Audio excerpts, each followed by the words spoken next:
Hi. Thanks so much for being here. I'm Casey. I'm Christa. Pour yourself a glass of liquid courage. And cozy up for the convo. Cheers, girl. Cheers. Cheers. Welcome back. Yay, back to Liquid Courage and Confidence, whatever your liquid courage may be. Yes. Today for me, it's coffee. Same. It's the we can do this coffee. We can do this coffee. So cheers. Cheers to that. Yes. So if you found us last episode, we were kind of talking about mental health and awareness and the ability to just really seek out help when you're in those dark spaces of life. And we just appreciate you joining us back for where we didn't quite get on to all the things that we wanted to talk about, I think specifically around social media and some of those things. So wanted to jump in on that really quick with you today. So thank you so much again, Miss Christa, for being here. Always fun. Serious topic. Yes, serious topic. And I think that's why, I know that's why we need to talk about it. Right. Yes. Less I fun. agree. Super important. I know you and I both have been touched personally by people, including myself, can't speak for you, that have struggled off and on with mental health in any capacity. I know for me, the struggle to want to reach out to somebody in the beginning because I liked playing the happy, bubbly person. And that's what people always knew me as. Mm-hmm. And I didn't want my loved ones to think any different. So I personally had to go and seek professional help, and that was the beginning for me to really start on that journey of healing. And then I was able to start talking about it with loved ones. I know one of the most triggering things for me in that time was the rise of social media. It made my awareness around others so heightened. It was so important for me to be like checking everybody else I knew almost habitually for the intention of making myself feel worse. It was like I needed to know I was as unworthy as I thought I was. Right. Look at all these people that are being so much better, doing so much better, so much prettier, so much thinner, so much whatever. Mm-hmm. And it just really, the comparison of the forced comparison almost like really stole my joy, self-worth even in times. And I went through that almost addiction, for lack of a better term. Right. Of constantly needing to check it when I was going down a spiral in my brain. Head trash. We talked about head trash last time. Right. Of head trash, because I needed to know that what I believed was true. And when I could see that somebody else was all the things that I wasn't, or so I thought, their highlight reel, right, if you want to call it, it validated my worthlessness. Mm-hmm. And so I find it fascinating to think about how triggering social media might be to others. Now, did you do that knowing that that's what you were doing? Or was that just No. Okay. No. You were just there and it was just validating. But yes. You didn't go in as, let me feel like shit today. Yeah. Okay. Yeah. It's definitely something, as I've come out of that years later, been able to self-assess. And as I've done all this work and been like, oh, that's what I was doing. And that's why it became so habitual for me. I needed the proof that all my head trash was real. Right. But I was forcing it to be real simply by going on to this like online space and comparing myself to people that I thought were, all the things I wasn't. Right. At the time. So it is definitely not something I was aware of that I was doing at the time, but I can look back and be like, oh, what an unhealthy use of this tool. Well, it's interesting because I remember just again kind of highlighting the difference in age we have here, because I was a mom, first time mom. I think my daughter was maybe a year and a half, 2 years old when I first heard about Facebook. And another mom was like, oh, have you heard Facebook? Oh my gosh, you have to get on. It's so much fun. You reconnect with everybody from your past. And I'm like, oh, okay. Hold up. So I resisted for a very long time. Then I got on there and it was cool. It was like, oh my God, look, I have 1,000 friends. Really though? But I mean, it's all these people that I know, and we just started connecting, and it started out like a really fun thing. Oh. I was in my 30s, and I realized really quickly how little, for me personally, how little I wanted to put on there. I've just always been a private person. I don't really put my stuff out on display. It's just recently, as we're trying to talk through these really important topics, I think it is time to start sharing some story. But that was something I just did not want to put out there. Just old school, don't trust it. I don't even think I was doing online banking. It was like scary at the time. So we were just getting into it. But then, then the Instagram, and I never got into MySpace. I don't even know what that was. But those were kind of things that I noticed that the more I looked at it, the worse I felt. I just didn't feel good. Yeah. Because I'm like, well, why are they over there? I didn't get invited to that, or, I want to do that. And then I want to one up them, and it just seemed like this constant comparison, and it never made me feel good. So I have a love-hate with it. Social media. Yes. It is cool, actually. Think about this sometimes because I have such a large extended family, and we didn't grow up anywhere near most of them. We were separate states. So at best, we saw a lot of my cousins and aunts and uncles every other year when we would take a big family trip to the area where most of them lived. Now I'm connected with them all on social media. So I get to kind of be a part of their lives. Right. I get to see the kids they're having and know, but if I didn't have that connection through the tool of social media, which I think is what is cool about it and what it was probably designed to do, is connect people and keep you in touch, right? In this really cool tech world we have. And so it is kind of neat for me there because it allows me to still feel like I have some sort of connection and relationship to family I truly have just never gotten to build one with in person. Definitely a beautiful side to it too. Yes. I agree with that 100%. So it's not something I've ever been like, oh, I just want to get rid of it completely. No. But also for myself, putting in practices in place that keep it healthier and positive, and using it for the right reasons for myself. Curious, as a mom and having kids, has social media been something that you guys utilized? Has it caused struggles or not? Or and with respect to as much as you want to share, because I don't want to put your family on blast. No. I think it's definitely was a topic that came up really quickly with my daughter as she was growing up, even elementary school, and everybody's got this, and even getting a phone, that was such a huge deal. Again, in the mom world and the comparisons, and well, I let my kid and I don't, and this is not allowed. Again, you're just bombarded with all of this, and I finally just had to push all of that away and go with what worked for us and what worked for our family. And some of it is a fear of, am I doing a good enough job teaching my child how to handle all of these things? It's a true test of what you've put into it as well. So knowing the rules, I did let my daughter have, I don't know, I guess it was Instagram or something. But with all that, just again comes the comparisons, and it has been, she, as we talk through all the things, as she is opening up and telling me, well, this person does this, well, we talk about it and put it in perspective. And the reality of it is that a lot of things that are on social media are put just the happy times, and having to let her know that that's not the case all the time. Behind the scenes, it's probably a shit show. You have no idea. So we talked honestly about all of it, so that now she's got a greater handle on the truth behind it all. And so she can see things and find it interesting, but it doesn't impact her. And some kids use it to harm others, sending secret messages that are really hateful.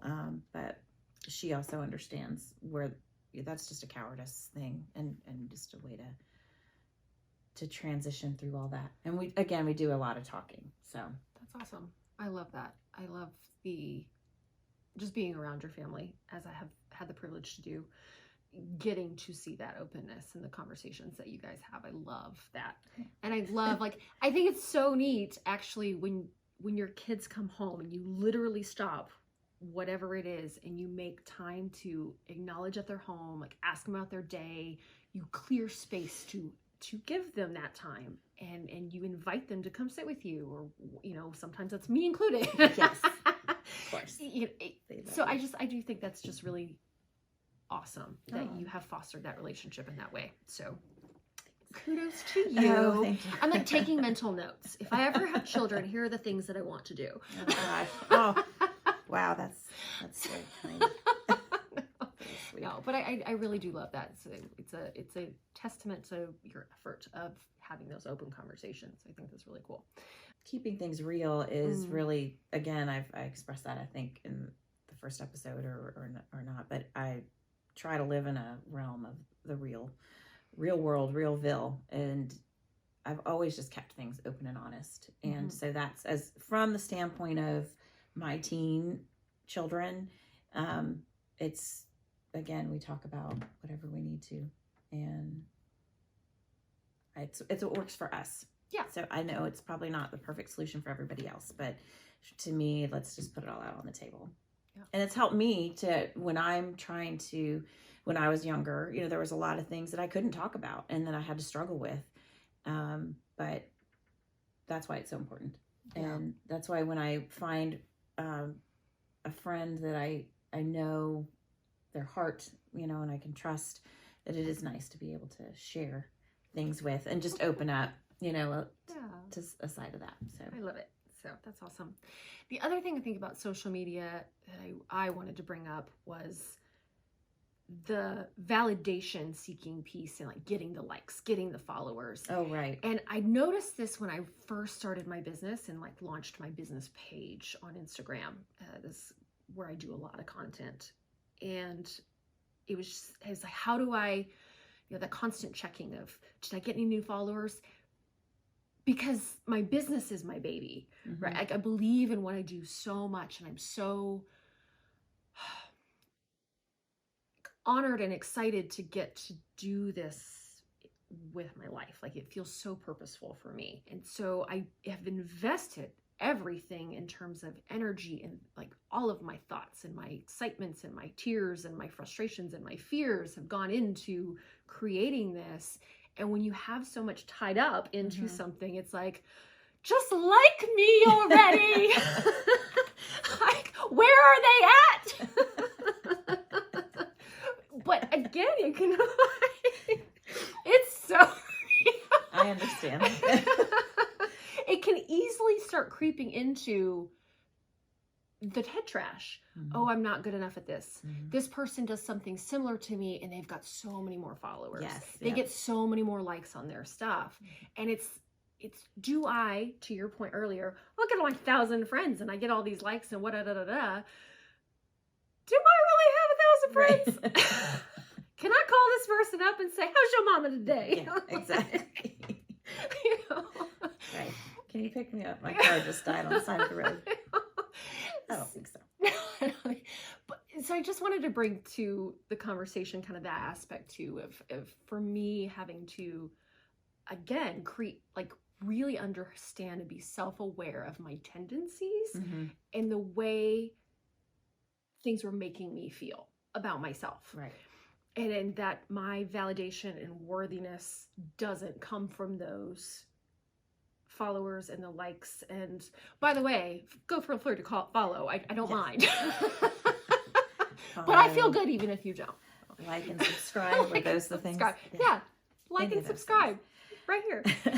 But knowing that regardless of those numbers, I'm still feeling pretty dang good about myself. Right. No, I agree. That's where I do the same thing. I look at my numbers and I compare it to somebody else, like another event group.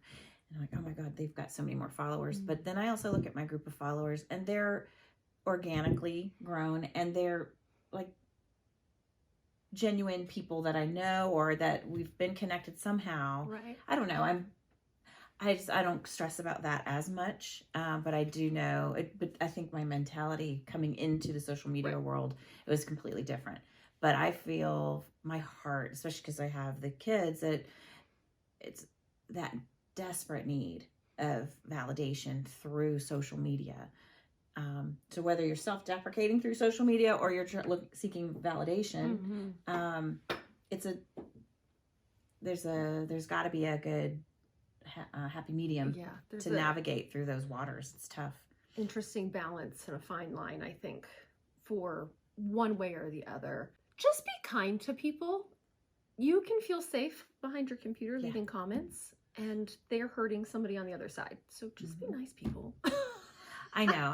And I remember one day getting a nasty comment on one of my posts for my business, and again, the head trash starts. I'm like, oh man. But then I combated that with, you know what? People have said in the past, when you start getting haters, then, you know, you're doing something right. So I'm like, that's the way I'm looking at it. So winning. Yes. That's a hashtag. I'm learning those too. Hashtag winning. I know it's an ever-evolving thing, though. I learn something, and I'm usually just a little behind the trend. Like, the tech stuff isn't my biggest gift. So I'm a little behind the trend usually when I'm getting the hang of something, and then all of a sudden it's different, and the algorithm changes, and I'm like, well, oh, wow. Okay. Too much to think about. It's a lot. I know. So to your point, it's like, you know what? I have organically grown this. I love it.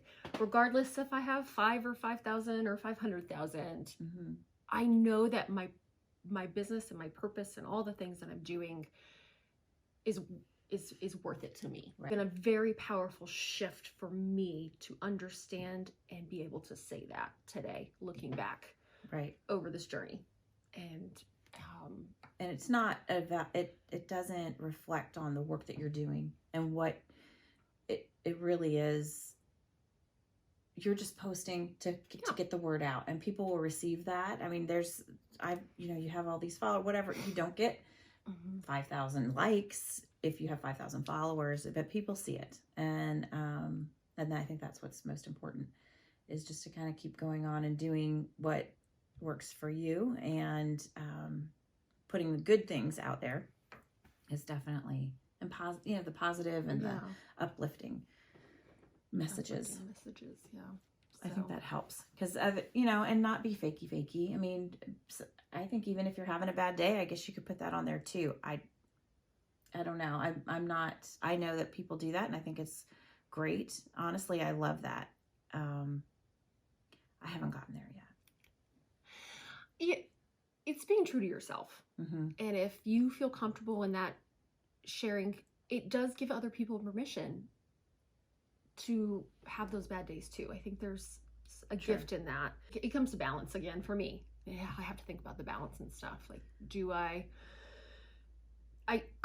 personally didn't like thinking about the negative things, because I've tried to been focusing on, like, even when I'm dealing with something tough, how do I reframe this to be a learning experience? How do I reframe this? Because that keeps me from dwelling in that space. So I don't want to share the head trash, but we all have to find what works. I think. And it's just being able to appreciate and love everybody where they're at in the process of that journey. So I agree with that.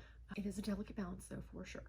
But I think, and I think that maybe once we've, like, for me, if, like, in this situation, when you've worked through some things, and then to share and talk about coming out on the other end, that's something that I think is super positive and encouraging. Yeah, absolutely. For sure. But I think that there's wonderful things about social media, of course, like YouTube. I know. By the way, did we say subscribe? No, but I would like to just kind of wrap up this conversation again by saying, you are never alone. No, you're not alone. Find a friend. Reach out to, somebody you don't know, if that's, more comfortable for you. Don't let yourself feel like your pain has to be surmounted without the help of somebody else. You are loved and you are worth everything. So thanks Couldn't for have said it better. sharing this with me again. Yes. So much fun. And Until until next time. Cheers. Cheers, girl. Keep this coffee up. Woo! Yeah, it got cold.